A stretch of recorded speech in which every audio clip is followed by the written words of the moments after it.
أعوذ بالله من الشيطان الرجيم. بسم الله الرحمن الرحيم. اقترب للناس حسابهم وهم في غفلة معرضون. الأسعار غالية، والنساء عارية، والمساجد خالية، وأحكام الله لاغية. السارق مدلل، والمجاهد بقيوده مكبل، والزنا حلال، والزواج محال، والنساء قوامون على الرجال، وأرض المسلمين محتلة، والفقراء تحت المطر بلا مظلة.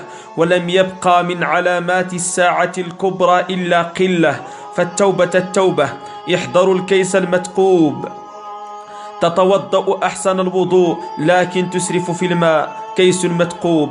تتصدق على الفقراء بمبلغ ثم تذلهم وتضايقهم، كيس مثقوب.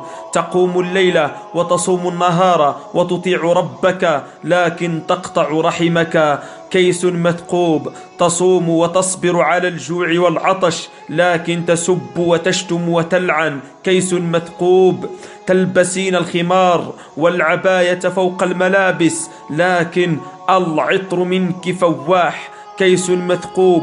تكرم ضيفك وتحسن إليه لكن بعد خروجه تغتابه وتخرج مساوئه، كيس مثقوب. أخيرا لا تجمعوا حسناتكم في كيس مثقوب، تجمعها بصعوبة من جهة ثم تسقط بسهولة من جهة أخرى. عجائب الشعب العربي. لا يستطيع السفر للحج لأن تكلفة الحج مرتفعة، لكن يستطيع السفر رغبة في تغيير الجو.